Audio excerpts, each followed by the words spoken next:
Hello friends, നല്ല രുചിയുടെ പുതിയ വീഡിയോയിലേക്ക് എല്ലാവർക്കും സ്വാഗതം. ഇന്ന് നമ്മൾ ഉണ്ടാക്കാൻ പോകുന്നത് ചോറിൻ്റെയും ചപ്പാത്തിയുടെയും കൂടെ കഴിക്കാൻ പറ്റിയ വളരെ എളുപ്പത്തിൽ ഉണ്ടാക്കാൻ പറ്റുന്ന ഒരു അടിപൊളി ക്യാബേജ് കറിയാണ് നമ്മളിന്ന് ഉണ്ടാക്കാൻ പോകുന്നത്. അപ്പോൾ നമ്മുടെ ചാനൽ ആദ്യമായിട്ട് കാണുന്നവരുണ്ടെങ്കിൽ നമ്മുടെ ചാനൽ സബ്സ്ക്രൈബ് ചെയ്യുക, വീഡിയോ ഇഷ്ടമായ ലൈക്ക് ചെയ്യുക, ഷെയർ ചെയ്യുക, വീഡിയോയെക്കുറിച്ചുള്ള അഭിപ്രായം കമൻറ്റ് ചെയ്യുക. വീഡിയോ എല്ലാവരും സ്കിപ്പ് ചെയ്യാതെ ഫുള്ളായിട്ടൊന്ന് കാണാൻ ശ്രമിക്കുക. അപ്പോൾ നമുക്ക് നേരെ വീഡിയോയിലോട്ട് പോകാം.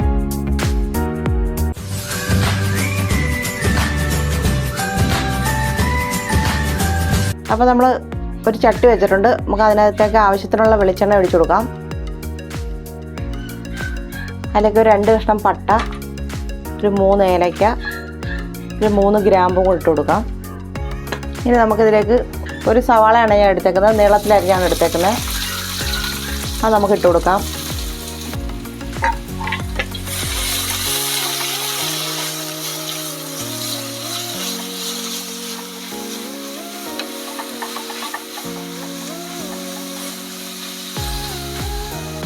നമുക്കിതിനകത്തേക്ക് ഒരു 4 പച്ചമുളക് കൂടി ഇട്ട് കൊടുക്കാം.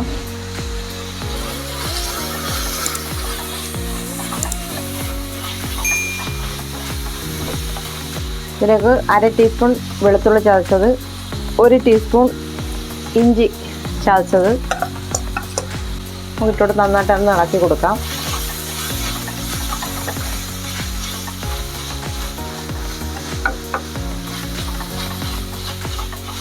നമുക്ക് വളരെ എളുപ്പത്തിൽ ഉണ്ടാക്കാൻ പറ്റിയ ഒരു കറിയാണ്, വളരെ ടേസ്റ്റിയുമാണ്. നമുക്ക് ചോറിനും ചപ്പാത്തിക്കായാലും ബ്രേക്ക്ഫാസ്റ്റിൻ്റെ കൂടെയൊക്കെ വളരെ എളുപ്പത്തിൽ ഉണ്ടാക്കാൻ പറ്റുന്ന ഒരു കറിയാണ് നമുക്കിത്. അപ്പോൾ നമുക്കിതിലേക്ക് കുറച്ച് കറിവേപ്പില കൂടി ഇട്ട് കൊടുക്കാം. തീ കൂട്ടി വെച്ചിട്ടാണ് ഞാൻ ഇത് ഇളക്കി കൊടുക്കുന്നത്. നമ്മൾ ക്യാബേജൊക്കെ വെച്ചിട്ട് തോരനൊക്കെ ഒരുപാട് കണ്ടിട്ടുള്ളൂ, കറി അങ്ങനെ നമ്മളാരും ഒരുപാട് അങ്ങനെ ചെയ്ത് കണ്ടിട്ടില്ല. അപ്പോൾ നമ്മൾ വളരെ രുചികരമായിട്ടുള്ളൊരു കറിയാണിത്. അപ്പോൾ എല്ലാവരും ഫസ്റ്റായിട്ടൊന്ന് ട്രൈ ചെയ്ത് നോക്കണം, അഭിപ്രായങ്ങൾ അറിയിക്കണം.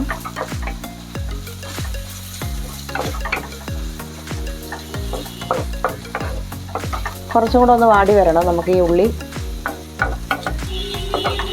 ഞാൻ ഇതിനകത്തേക്ക് കാശ്മീരി മുളക് പൊടിയാണ് ഇട്ട് കൊടുക്കുന്നത്. നമ്മൾ ഉള്ളിയൊക്കെ വാടി വന്നിട്ടുണ്ട്. ഞാൻ ഇതിനകത്തേക്ക് 1.5 ടേബിൾ സ്പൂൺ കാശ്മീരി മുളക് പൊടിയാണ് ഇട്ട് കൊടുക്കുന്നത്.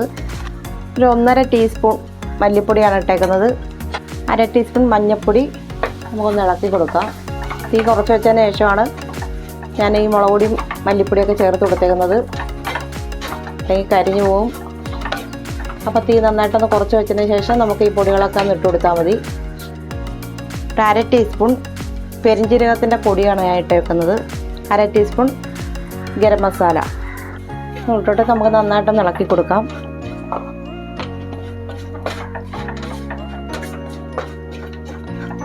മസാലയുടെ പച്ചമണം മാറുന്നിടം വരെ നമുക്ക് നന്നായിട്ടൊന്ന് ഇളക്കി കൊടുക്കാം.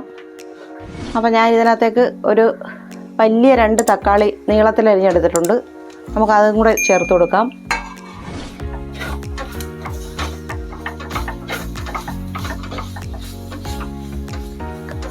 അപ്പോൾ നമുക്ക് ഈ തക്കാളിയൊക്കെ നന്നായിട്ടൊന്ന് വെന്തുടഞ്ഞ് വരണം.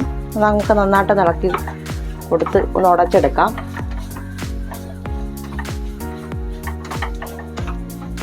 ചെറുതായിട്ട് വേണമെങ്കിൽ അരിഞ്ഞെടുക്കാം. ഞാനിപ്പോൾ ഈ നീളത്തിൽ അരിഞ്ഞെടുത്തതേ ഉള്ളൂ.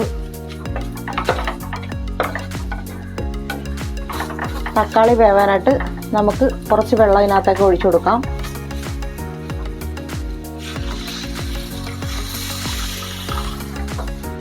എന്ത് നന്നായിട്ടൊന്ന് ഉടഞ്ഞ് വരണം.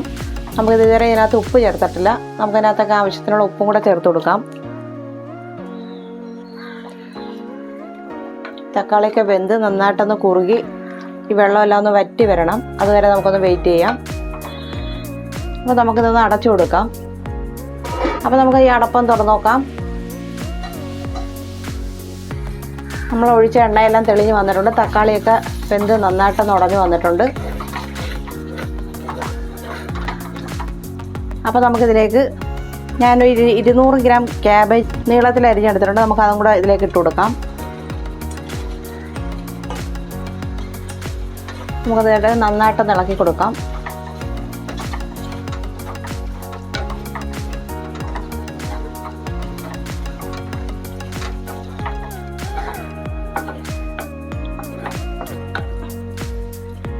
ഇനി നമുക്കിതൊരു 2 മിനിറ്റും കൂടെ അടച്ചു വെക്കാം. ഈ ക്യാബേജ് ഒന്ന് വെന്ത് കിട്ടാനായിട്ട് നമുക്കൊന്നും കൂടെ അടച്ചു തീ കുറച്ച് വെച്ച് അടച്ചു വെക്കാം. അപ്പോൾ നമുക്കൊന്ന് തുറന്ന് നോക്കാം. അപ്പോൾ ക്യാബേജൊക്കെ വാടി വന്നിട്ട് നമുക്കിതിലേക്ക് ഒരു 1/2 കപ്പ് തേങ്ങാപ്പാൽ ഒഴിച്ചു കൊടുക്കാം.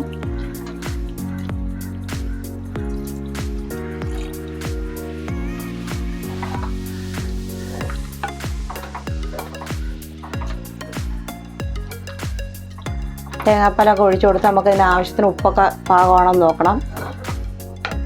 ഇനി നമുക്കിതൊരു 2 മിനിറ്റ് കൂടെ ഒന്ന് അടച്ചു വെക്കാം.